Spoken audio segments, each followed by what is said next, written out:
Bueno, muy buenas noches, bienvenidas y bienvenidos al último Café de Filó del año 2019. Hoy estamos compartiendo un espacio bastante íntimo acá entre amigos, gente cercana, colegas, sí, y el café de hoy es muy especial porque María Cristina Arias, filósofa de la Universidad del Atlántico y magíster en filosofía de la Universidad del Atlántico, del norte, perdón. Bueno, María Cristina fue compañera de varios de los que estamos hoy acá en este espacio, graduados como filósofos, tuvimos la oportunidad de compartir clases, entonces pues para nosotros es muy valioso ver cómo los compañeros de uno, los amigos de uno van creciendo como persona y van creciendo profesionalmente también. Es un gusto tenerte acá, María Cristina, en este espacio que ya cumple más de 6 años sesionando el último jueves de cada mes y sobre todo que nos interesa mucho el tema. No recuerdo, yo creo que en el Café Filón nunca hemos hablado de Descartes. Sí, sí, sí. Ah, bueno. Bueno, María Cristina viene a hablar nuevamente de este autor tan importante para la filosofía moderna, para la modernidad, todo lo que representa Descartes, un antes y un después en la forma de concebir la filosofía. Entonces, bueno, ya ella misma nos va a hablar del tema directamente. Bueno, así como primero la bienvenida, gracias por asistir a nuestro último café de este año, que ha sido muy glorioso también, con una riqueza de temas y lo estamos cerrando justamente con filosofía. Entonces, muchas gracias por aceptar la invitación al día de hoy. Ya las fiestas entraron, estamos en paro, estamos en una cantidad de cosas, valga la cuñita del paro. Pues, y qué bueno que estén acá hoy para hablar, para tertuliar sobre un tema que ya María Cristina nos dará la importancia. Como dice Yair, es algo especial porque es alguien cercana a nosotros y el tema es un poco más familiar en el sentido de que compartimos clases de Descartes y hoy la tenemos ella acá enfrente hablándonos de Descartes. Toda su, digamos, desde su pregrado hasta su maestría han sido justamente una especialización en el tema y hoy nos va a hablar de las pasiones desde Descartes. Entonces, ella tiene la palabra. Quiero explicar un poquito la metodología, como siempre se hace para las primeras personas, las personas que llegan por primera vez. Y es que, bueno, le vamos a ceder la palabra, vamos a respetar la palabra del invitado. Ella ha colocado el tema. Luego de eso, pues ustedes tendrán la palabra ya para hablar y tertuliar, tanto entre nosotros como también con la invitada. Entonces, todo tuyo. Buenas noches, de verdad muy complacida pues con esta invitación. También darle las gracias a las personas que hoy asisten. Aquí hay muchos amigos, compañeros del pregrado, otros que no conozco, pero que de verdad les doy las gracias por asistir hoy. Sí, como lo comentaba Emanuel, trabajo desde el pregrado a Descartes, específicamente desde el cuarto semestre. Me interesé por Descartes, pero en especial no el Descartes científico, que es el que, digamos, que nos hemos encargado, o muchas personas o muchos historiadores se han encargado de resaltar. El Descartes, sí, metafísico, de la filosofía especulativa, y que digamos que ha sido reconocido como fundador de la ciencia moderna. Siempre ha sido celebrado por ser el fundador de la ciencia moderna, pero que digamos que ha pasado inadvertido como el precursor de la moral moderna. Entonces, esta noche yo me voy a dirigir, me voy a olvidar de ese Descartes científico, el Descartes de la ciencia, el de las meditaciones metafísicas. Claro que siempre es posible encontrar en los escritos de Descartes, en todos, siempre es posible encontrar opiniones suyas en materia moral en todos los escritos que se inscriben dentro de la filosofía especulativa. Entonces, no sé qué tan empapados estén las personas aquí sobre el tema de Descartes, qué tan cercanos son, pero decirles que este trabajo, mi libro que es Aproximación a la doctrina cartesiana de las pasiones, el cual llamé así porque muchos criticaron, pero Descartes como tal, ¿cuál es la doctrina moral de Descartes? No conocemos mucho, y es cierto, conocemos el Tratado de las Pasiones, que es de 1649. Descartes muere en 1650. Digamos que la doctrina moral queda corta allí. Por su muerte temprana, pues no tenemos, digamos, el segundo, el tratamiento, sí, seguido, que sería de las pasiones, ¿no? Pero tenemos también el discurso del método, en donde también ya él desarrolla, digamos, esa teoría moral, específicamente en la tercera parte del discurso, donde nos habla de una moral par provisión, que es una moral provisional, o sea, donde se da unos preceptos que le permiten a él guiarse en la vida mientras va en busca de la verdad. Digo esto porque al darse, digamos, esas máximas, también nos regala a nosotros, nos regala esa serie de preceptos que nos sirven a nosotros para guiarnos en la vida, y que, digamos, en ese sentido, la filosofía de Descartes ha sido absolutamente transformadora para mí. Para los que no son filósofos, los no filósofos, pero que, digamos, les gusta la filosofía, pero que a veces estamos criticando o decimos, pero ¿para qué nos sirve a veces la filosofía? Y yo digo, sí, sirve para mucho, sirve para todo, porque esa filosofía de Descartes me ha permitido a mí, o sea, seguirme, o sea, direccionarme a mí en mi vida. O sea, no me quedo pensando en Dios, en la incomprensibilidad del alma, en el cuerpo, no, me quedo pensando también en que me sirve para regirme en la vida. Lo que Descartes buscaba, uno de sus preceptos, o sea, de las guías que se dio, es que lo único que quiero es que me vaya bien en la vida. Está bien que estemos en busca de, digamos, de la verdad en la ciencia, pero ante todo no somos solo razón, somos un cuerpo también que vive también de las pasiones, y allí es donde entra el tema, pues, moral de Descartes, porque la moral no es más que la regulación del deseo, para Descartes y para muchos, ¿no? La moral viene a ser esa, sí, la regulación de las pasiones en general.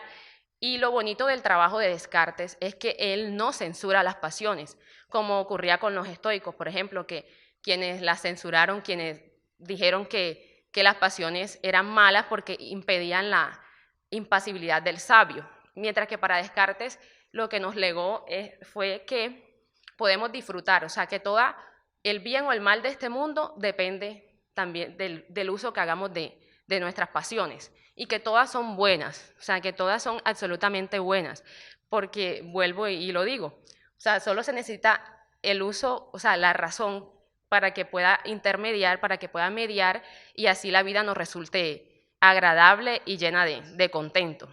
Entonces, este libro fue pensado más que todo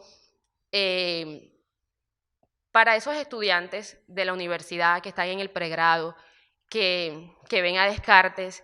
De pronto no les pasa como a mí, que yo no voy a hipostasiar a Descartes, porque de pronto yo hablo con una emoción, yo le explico a las personas que son cercanas a mí, le hablo de las pasiones, le digo, y siempre con esa emoción, porque desde que vi el seminario de Descartes, digamos que quedé enamorada de Descartes y me gustó muchísimo. El primer libro que leí fue El discurso del método. Yo al principio me lo leí como 3 veces, y a partir de allí todo mi dedicación para con ese libro. Y luego ya vinieron los otros, ¿no? Pero en tema moral, pues les quiero decir que está el discurso, está la correspondencia con la princesa Elizabeth de Bohemia, con la reina Isabel Cristina de Suecia y el embajador de Francia en Estocolmo. Entonces tenemos esos dos, que son, digamos, los escritos en materia moral de Descartes. Y por último, las pasiones. Pero que hay otra cosa, otra advertencia, que es que los escritos de índole metafísica o científica de Descartes no están divorciados de los escritos en materia moral. O sea, las dos, digamos, trabajan mancomunados y funcionan perfectamente para explicar, sí, al hombre, que también es lo que Descartes pretende mostrar cuando nos habla de las pasiones, ¿no? Que somos o sea, somos alma y cuerpo, que estas dos sustancias están conjugadas. hasta tal punto de ser una sola sustancia, no como, digamos, lo concebía Platón, que decía, sí, hay alma y cuerpo, sí, es verdad que hay una relación, y esta relación es como la del piloto en su navío, como, sí, el piloto va en el avión, sabe todo lo que está pasando, pero no es que lo que esté allá afuera interfiera con él, mientras que para Descartes no, para Descartes el alma y el cuerpo, o sea, la mente y el cuerpo son uno solo. Y a partir de allí, digamos que empezó a estudiar también el cuerpo. Entonces, el estudio que hace Descartes de las pasiones no es como moralista tampoco, a pesar de que lo que les estoy hablando es que precisamente voy a rescatar lo moral, pero el estudio que Descartes hace no es como moralista ni como orador, como lo hizo también Aristóteles, porque el tratamiento que da Aristóteles es el de un orador. Y pues se puede ver en la retórica, el libro de la retórica, pero este tratamiento que da Descartes, cuando ustedes leen el Tratado de las Pasiones, se percatan que es absolutamente físico. O sea, Descartes se encarga de explicar cómo el funcionamiento de los órganos del cuerpo, qué es lo que ocurre, digamos, cuando estamos tristes, cuando estamos enfermos, cuando el cuerpo está enfermo, y a partir de allí, digamos, en el Tratado del Hombre,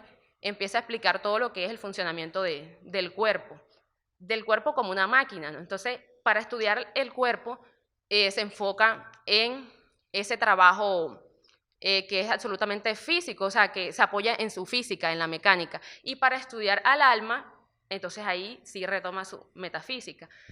Pero digamos que hay muchos autores que tienen precisamente trabajos sobre metafísica y moral en Descartes, y moral metafísica de Descartes, porque algunos han querido separarlo. Yo no la he querido separar, yo lo que he querido más bien es rescatar a ese filósofo, porque como les dije desde el principio, cuando empecé, es que Descartes se ha olvidado como ese filósofo moral. Lo que pasa con Adam Smith, que es celebrado por su doctrina económica, pero no se tiene en cuenta que su obra principal, o al menos así lo estimaba él, es teoría de los sentimientos morales. Entonces, estas dos vertientes, o sea, la de Descartes y la de Adam Smith, han servido de fuente para el estudio de una doctrina moral. Entonces, a partir de allí quise rescatarlo. Y retomo porque hay tantas cosas que uno quiere decir y que, digamos, a veces el tiempo tampoco lo permite. El libro fue pensado para esas personas, para esos estudiantes de pregrado que ven a Descartes y que de pronto quieren encontrar un libro donde encuentren las cosas así sucintamente, o sea, que ustedes puedan encontrarlo fácilmente, que no de pronto encuentren un autor que es súper engorroso, que no le entienden, porque eso me pasó muchísimo, me pasó en la maestría, donde no encontraba autores colombianos o autores, digamos, encontré un autor argentino, Pavesi, que sí, que yo lo leí y quedé fascinada porque pude encontrar las cosas no tan taxativamente como hacen otros autores, donde no te explican, de pronto lo hacen muy tedioso, el trabajo muy largo. Entonces lo hice pensando, lastimosamente, y vuelve lo del paro, mi idea inicial era pues ir a la universidad, invitar a los estudiantes del pregrado, porque yo sé que a algunos sí les interesa trabajar a Descartes. Entonces no se pudo, pero bueno, con las personas que están acá, que no sé a qué se dedican, algunas sí las conozco, algunas son compañeras, ya los dije, pero que digamos que el libro fue pensado en eso, pensado en que un libro de consulta, donde se pudiera consultar las cosas o sea, que quisieran saber sobre Descartes, o si quisieran hacer un trabajo sobre Descartes. Bueno, también estoy a la orden, el que estudie filosofía y quiera, ya puedo dirigir también trabajos sobre Descartes, y me interesa muchísimo seguirlo estudiando. Ahora estoy también un poco más dedicada al tema literario, por ahí pensando en también sacar otro libro, pero ya es un asunto un poco más literario, pero que queda como también eso abierto, ¿no?, para las personas que de pronto también quieran consultar algo, literatura sobre Descartes. Y en este libro van a encontrar, digamos, de manera así como sucinta, toda la información también sobre el tema moral de Descartes, que está enfocado, que es todo el tratamiento pues, de las pasiones finalmente, como les dije, porque viene a ser, el tema moral viene a ser la regulación del deseo. O sea, viene a ser toda la regulación del deseo, de las pasiones en general. Entonces, históricamente se ha podido hablar de 3 momentos, sí, en el tema moral de Descartes. El primero, como ya lo dije, es la moral del discurso, que es una moral que ha sido entendida como moral, se llama par provisión, y que algunos la han entendido como moral provisional, como si Descartes tomara esos preceptos y se fuera en busca de la verdad. Quiere decir que después iba a cambiar, iba a tener otra moral. O sea, dice, la voy a tomar por un momento, pero cuando ya encuentre la verdad en la ciencia, entonces tendré otra moral. Y no ocurre así. Para mí no es una moral provisional, para mí es una moral de provisión, una moral de la cual Descartes se aprovisiona mientras va en busca de la verdad. Y nos damos cuenta que, o sea, esta se las da en 1637. En 1645 más o menos, cuando en las correspondencias con la princesa, con la reina, con el embajador, uno se percata que es la misma moral. O sea, Descartes nunca abandona esa moral. Entonces, para mí, esa fue otra de las controversias, ¿no? Que no es una moral provisional en estricto sentido. Tiene el carácter de provisional, pero es de provisión. O sea, la tengo, pero siempre me quedo con ella. O sea, nunca abandono esa moral. Siempre va a ser la misma. Eso sí, de lo que sí me percaté es que uno de los preceptos, el primero es seguir, respetar las leyes del país donde me tocó vivir, seguir perfectamente la moral, seguir las exhortaciones de la sociedad, seguir a los más sabios. Pero ya en 1645, el primer precepto, que algunos historiadores conocedores del cartesianismo lo han llamado moral definitiva. Le han dicho que esa ha sido la moral definitiva de Descartes, y lo que cambia en esta moral, los otros preceptos se mantienen intactos, o sea, no los toca para nada, pero el primero, que manda regirse por los más sensatos, ya no va a ser ese. Ese precepto viene a ser ahora seguir por mi propio juicio, porque dice, ya estoy más instruido, ya me equivoqué, ya sé cuáles fueron mis errores. Entonces, igual también soy un hombre ya, soy docto, soy más docto, ya me puedo regir por mi propia razón, ya puedo ser dueño también de mis actos. El segundo precepto que nos da él es que es no estar irresoluto. O sea, siempre en la vida no se puede estar con dilaciones. Nos toca actuar dentro de la oportunidad. Porque si nos ponemos a pensar, dice Descartes, si te vas por el camino de los extremos y te toca devolverte, te va a ser muy complicado. Te toca tomar el camino del medio. O sea, siempre te tienes que ir por el medio, porque si tocó devolverse, es más fácil volver, retomar si estás por el camino del medio. Este es el segundo precepto. Y de esto le hablaba cuando les digo que yo sigo, los que me conocen bien cercanamente saben que soy cartesiana, creo que en estricto sentido, porque soy así, actúo así como Descartes lo manda, así soy. Yo creo que siempre, o sea, siempre lo digo, yo amo a Descartes porque ha hecho de mí la persona que soy hoy. O sea, la persona que yo soy hoy, la disciplina, porque hay que alabarse a sí mismo, porque a veces nadie te lo dice, pero la disciplina y las demás cosas las he conseguido siguiendo la filosofía de Descartes, pensando en esos preceptos siempre. Siempre consulto esos preceptos, siempre los leo, y cuando me gusta algo, lo leo y lo releo, y así me pasa con los libros de literatura. Me los puedo leer 4 o 5 veces y soy feliz, y encuentro siempre cosas nuevas. El tercer precepto es cambiar mis deseos antes que el orden del mundo. Es decir, yo no puedo pretender cambiar a los demás, cambiar al mundo, sin cambiar, tengo que cambiarme a mí, porque yo no puedo pretender ser reina si yo no tengo el porte, no tengo la estatura, o sea, no puedo estar pensando en ser una cosa y pelear por eso. O sea, tengo que abandonar esos deseos que se escapan a mi voluntad. Eso lo manda Descartes. Siempre pensar, o sea, poner los pies sobre la tierra, o sea, siempre estar pensando en lo que uno es capaz, o sea, lo que tú puedes tener y eso que puedes conseguir, pero no puedes pensar por allá en pajaritos, como dicen por ahí. O sea, no puedes estar pensando en cosas que tú no puedes lograr. Claro que otros pensaban que esos deseos que no dependen de mí no los puedo abandonar del todo porque a veces sirven. O sea, eso decían los estoicos, decían que no siempre esos deseos que no dependen de mí hay que abandonarlos. Descartes creo que también lo piensa así, o sea, que no, tampoco se deben abandonar del todo, pero sí creo que pensó en que tuviéramos siempre los pies sobre la tierra, o sea, que pudiéramos saber hasta dónde podemos llegar. Entonces, digamos que esos son los tres momentos de la doctrina moral de Descartes que se dan al inicio de su obra. Entonces, yo encontré también algo maravilloso de Descartes y es eso, o sea, como que tú puedes desear tantas cosas, pero que a la vez tú tienes que regirte, siempre tienes que pensar en que estás en una sociedad, en que estás conviviendo con otros seres, o sea, que estás conviviendo con otros, o sea, con tus coetáneos. Entonces tú siempre debes pensar en los otros y por eso nos habla al final de un tercer momento que yo diría que es el tercer momento de la moral de Descartes y es la moral de la generosidad, que no es en el sentido de dar, de yo ser generoso, o sea, de regalarte a ti, no. El tema de la generosidad en Descartes viene con la concepción, o sea, con la convicción que tiene Descartes de que todos somos libres. O sea, de que yo sé que soy libre y que sé que por lo único que puedo ser alabado o censurado es por el buen o mal uso que haga de esa libertad.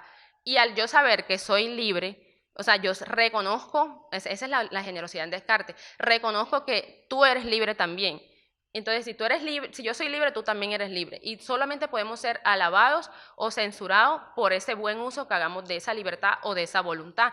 Entonces, también digamos que se ha hablado de libertad en sentido moderno también gracias a Descartes, porque muchos dirán, no, pero es que ya se hablaba, pero se hablaba más bien de voluntad, del tema de la voluntad, pero no como la libertad vista como, desde el punto de vista de Descartes también es muy nuevo, o sea, y lo que Descartes le imprime a ese tema de la libertad también es bellísimo, y por eso lo sigo rescatando. Entonces, me surgió también las ganas de trabajar esto de esa moral que no reprime a las pasiones, porque también leía, no sé si han leído, una novela de Flaubert, Madame Bovary, yo creo que sí, algunos la conocen.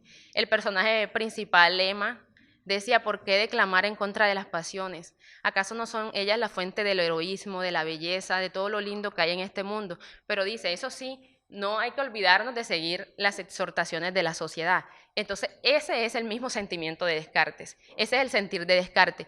No nos olvidemos siempre, o sea, sí, vivan las pasiones, el amor, el odio, la alegría, que son las pasiones de Descartes, vivan todo, las pasiones primitivas por lo menos, vivan todo eso, pero no hay que olvidarse siempre que estamos restringidos porque estamos conviviendo en una sociedad que ya tiene sus leyes. Entonces, a partir de allí, el gusto por esto también, porque leía y las dos cosas se hilaban también, o sea, hay una concatenación en estas ideas, o sea, cuando lees algo y lo cotejas con otra cosa y dices, pero aquí me cabe esto, entonces a partir de allí fue, digamos, el gusto por trabajar el tema de las pasiones, ¿no? Por trabajar, pues claramente que ese estudio es absolutamente moral, porque no hay de otra. Ahora sí me gustaría que pasáramos, Emanuel. Lo que van a ver a continuación es los capítulos, más o menos, no están todos los capítulos del libro, pero sí lo que van a encontrar en el libro. El primer capítulo se llama Las pasiones según Descartes, como físico. Dice, las pasiones no son sentimientos del cuerpo, sino del alma. Si hay dolor o placer, es el alma la que lo padece o disfruta, pues solo ella siente, aunque a través del cuerpo. Sería un error, dice Descartes, creer que esas afecciones son del cuerpo y asignarle la tristeza, la alegría, el amor, el odio, la ira, etc.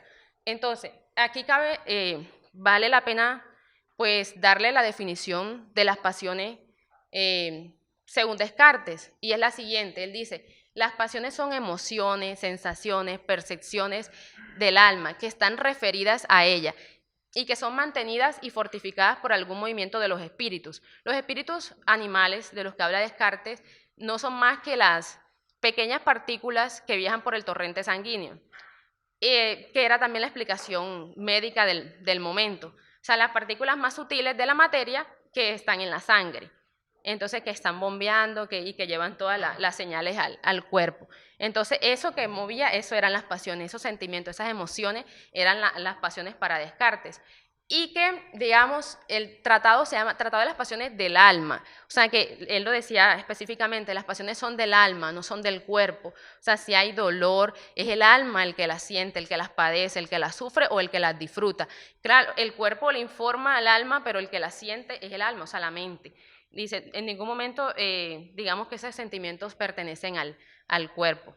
Y las pasiones primitivas de él, el amor, la alegría, el odio, entonces ahí van a encontrar esas definiciones, la tristeza, el deseo, está la envidia, pero las primeras son el amor, el odio, la alegría, la tristeza, el deseo.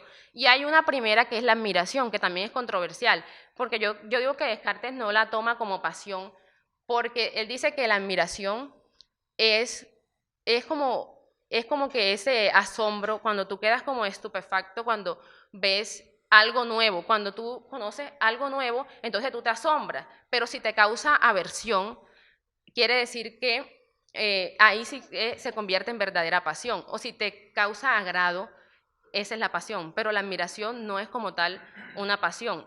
Entonces, para los que de pronto sí les interese estudiar eso, siempre a mí me lo criticaron mucho porque yo digo, pero es que él no yo digo que las 5 pasiones primitivas de él son las que ya les dije, o sea, el amor, el odio, la alegría, la tristeza, el deseo, y que la admiración no es verdadera pasión, sino cuando te afecta, o sea, cuando tú conoces, digamos, tú conoces a alguien nuevo y tú dices, pero esa persona es fea, o sea, o esa persona, entonces de pronto te parece gracioso al principio y dices, ay, pero es algo nuevo, pero si te causa como dolor, si es feo, si de pronto no te gusta, si sientes esa aversión, entonces ahí es cuando es verdadera pasión. Ya ahora sí el segundo. La visión antropológica de Descartes. El hombre será estudiado entonces en cuanto a animal de pasiones y voliciones, siendo las unas lo que el alma siente o padece y las otras lo que ejerce o agencia. De esta manera, el estudio del hombre es, en cuanto a su cuerpo, propiamente médico, es decir, fisiológico. En cuanto a su alma, es un estudio de metafísica sobre la libertad y de moral sobre la interacción entre el cuerpo y el alma. Bueno, esta visión antropológica, aquí van a encontrar, digamos, un desarrollo de la parte del texto Tratado del Hombre. Yo también les había comentado ya que aquí Descartes se encarga de hacer un estudio absolutamente médico. Van a encontrar que define el hígado, los huesos, el vaso, el corazón, todos los órganos, porque él se formó una idea del hombre y, o sea, lo quiso separar de la animalidad. Eso también es bastante controversial porque algunos han querido ver a Descartes como un insensible y verdaderamente lo es, porque Descartes diseccionaba a los animales. Entonces los animalistas van a decir, sí, era un insensible, y como también me lo criticaron en su momento en la tesis de maestría. Pero gracias a esto podía saber, o sea, cómo funcionaban los órganos de los animales y asimismo podía pensar en nosotros, o sea, en el hombre. Podía pensar en el hombre y decía que de los animales, ¿por qué lo trataban de insensible? Porque decía que los animales no gozaban sino de una simple voluntad incipiente. Mientras que, o sea, y decía él, naturalmente nosotros tenemos razón y lenguaje, y ya con eso nos separamos absolutamente de los animales. O sea, los animales sí, o sea, pueden proferir, algunos profieren palabras, o sea, están los loros, las urracas, dice él, pero dice, no hay hombre, por tonto que sea, por estúpido, así lo dice, que no pueda tener un discurso más o menos hilado. Entonces, eso dice Descartes. Entonces, de pronto, muchos decían como que sí, o sea, pues querían darle como que, sí, le querían dar duro porque pensaban que no, o sea, que aparte de que hacía de explicar al hombre como, sí, en su funcionamiento físico, veía a los animales como unos autómatas, simplemente, o sea, que no tenían ninguna clase de sentimiento, que el hombre, además, obviamente, al tener razón, tenían libertad, dice los hombres, porque para Descartes razón y libertad eran como una misma cosa. O sea, la libertad era la misma razón para él. Entonces dice, los animales, la voluntad de ellos es incipiente. O sea, ellos no gozan de la libertad como la tenemos nosotros. Entonces, esto van a encontrar ese tipo de, digamos, de discusiones también allí. Y parte de decir el Tratado del Hombre, que es donde está este estudio fisiológico que ya les dije, porque el estudio de Aristóteles fue totalmente, o sea, como orador, en la retórica lo pueden ver. El estudio de los estoicos fue como moralistas. Y el de Descartes, a pesar de ser un moralista, su estudio es absolutamente fisiológico, como médico. Descartes era el médico de la época, entonces él se encargó de explicar todo. Tenía un gusto increíble por la medicina, porque la deplorable situación médica del siglo se cotejaba con la alta mortalidad. O sea, la duración media de la vida en pasado siglo XVIII era de 22 a 23 años, o sea, la gente moría muy joven. Entonces esto despertó la sensibilidad en él. Entonces empezó a estudiar qué era lo que estaba pasando y llegó también a la conclusión de que, o sea, como en el estudio de él dice que el hombre es una unión, es la unión sustancial, o sea, de alma y cuerpo. Él decía, necesitamos de un cuerpo que esté sano, un cuerpo que esté en perfecto funcionamiento para que pueda informar bien a la mente. Entonces, en el árbol de la ciencia, él ubica a la medicina, a la moral y la mecánica en la rama, o sea, como fruto de la metafísica y de la física, que son las raíces y el tronco. O sea, las raíces sí, y el tronco del árbol. Entonces, se dedicó mucho a estudiar al hombre en cuanto a ese, o sea, como un médico, y perteneció también a los Rosacruces, que eran unos médicos que ejercían gratuitamente la medicina, o sea, que le ponían le daban acceso a las personas que estaban en situaciones deplorables para que, o sea, los médicos los atendían, y Descartes se dice que también perteneció a esa asociación. El alma y el cuerpo. El hombre es esa entidad conformada por cuerpo y alma inseparables. Solo para estudiarlo pueden concebirse separados el cuerpo y el alma, pero no en la realidad, ya que dejaríamos de pensar en el ser humano. Dios ha creado ese ente sui generis y algo misterioso que es el hombre. Bueno, lo que les decía, para Descartes el alma y el cuerpo están conjugados, hasta el punto de parecer una sola sustancia. Pero dice, para estudiarlos debo separarlos, solamente para estudiarlos, pero en la realidad nunca están separados. O sea, al cuerpo, del cuerpo decía, en el cuerpo hay figura, extensión, movimiento. Al alma solo le pertenece el pensar, no tiene otra cualidad el alma. Entonces, para estudiar al hombre, en cuanto a ese sui generis, que es algo, o sea, como género propio de sí mismo, como eso, ese algo como también misterioso que es el hombre, entonces separó. Por una parte estudió al cuerpo, como ya les dije, que era como ese estudio mecanicista y que lo pueden ver en el Tratado del Hombre, y al alma se dedicó a estudiarlo con su metafísica, entonces con el estudio de las pasiones, de lo que operaba también, aunque el de las pasiones pues tiene el estudio del cuerpo y del alma, pero digamos que era lo que pasaba también en la mente humana.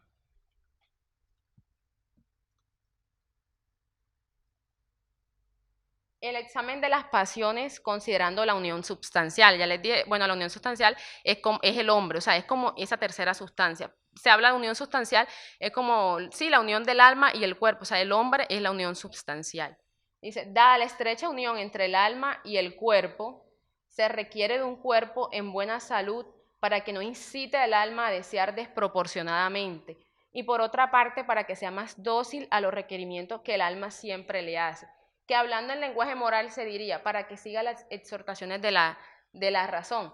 Bueno, esto en cuanto al tema de la medicina, de la salud, porque Descartes estaba enfocado en que se gozara de una buena salud, que tuviéramos una buena salud física, y en las cartas con la reina y con la princesa, ella le comentaban cuando se sentían, digamos, con fiebres, y él podía darles, o sea, los ayudaba como a curarse, y también decía que algunas provenían de la tristeza, de la somatización del estrés, o sea, hablaba de todo este tipo de cosas. Y podía decir que, sí, decía que el cuerpo debe estar siempre sano para informar bien al alma, pero muchos dirán, pero hay muchas personas que están enfermas o que están en situaciones precarias y tienen los mejores, o sea, son los más instruidos, o sea, algunos dirán de Stephen Hawking. Entonces eso es una de las críticas, pero es que no es la única condición que se requiere. O sea, para uno poder actuar bien en la vida, no solo requiere tener un cuerpo sano. Sí, a mí me gusta cuidarme, o sea, yo como bien, como sano, hago ejercicio. Eso de pronto me ayuda a que mi cuerpo le informe bien. O sea, si yo estoy enferma, yo sé que todos hemos estado enfermos, o por lo menos la mayoría, algunos de pronto no se han enfermado, pero yo no tomo las mismas decisiones cuando estoy enferma, y yo lo sé. Cuando estoy enferma me gustan cosas que no me gustaban cuando estaba sana, absolutamente sana. Entonces eso pasaba con, o sea, lo que decía Descartes era que tratar en lo posible de estar sanos físicamente, pero no era la única condición. O sea, no estoy diciendo que sea la única condición para que tú actúes bien en la vida. O sea, hay otras cosas como la virtud que se adquiere con el hábito, eso también lo decía él. Y hay personas enfermas que actúan mejor que una persona sí, gozando de salud.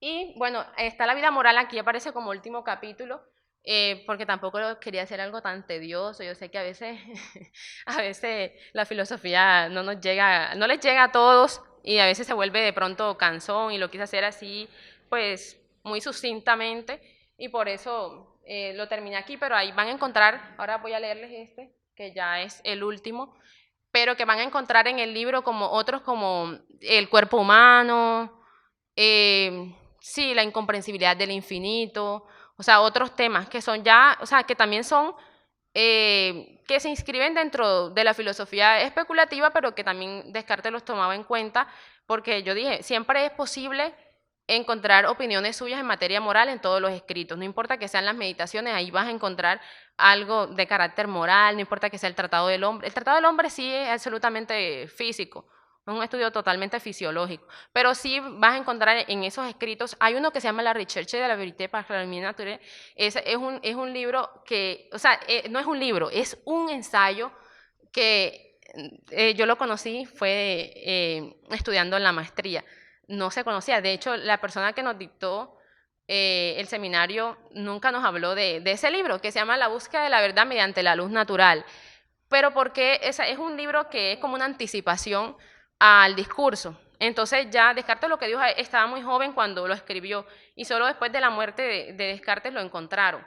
Entonces, no, digamos que no lo publicó porque me imagino que ya el estudio que hizo, o sea, ya estaba más sólido el trabajo que estaba en el discurso del método. Entonces, es como una anticipación ya al discurso.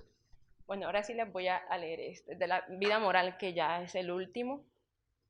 Imaginemos un hombre bien nacido, a quien no le falte nada, y que además sea tan sabio y virtuoso como otro que es pobre y enfermizo y achacoso. Pues bien, ciertamente el primero puede gozar de un contento más perfecto que el segundo.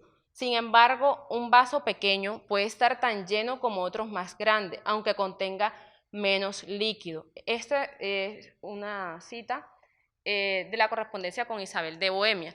Pues lo que les decía, no se necesita, o sea, dice Descartes, seguir perfectamente la virtud, en eso consiste también. La felicidad es de sumo contento de espíritu, que nos viene de hacer las cosas bien, de realizar las cosas según lo que la razón indique. Entonces él decía, sí, o sea, si hay una persona que está enferma, tú estás achacoso, débil, pero gozas de un contento, o sea, practicas la virtud, y hay una persona que es rica, que, o sea, que es adinerada, que tiene, o sea, pero que también es virtuoso, o sea, las dos personas gozan de la virtud. Y entonces podemos ser felices aunque tengas menos que otro, pero en cuanto practiques la virtud y en cuanto o sea, tengas también esa felicidad que es el sumo contento de espíritu. Bueno, yo creo que hasta aquí.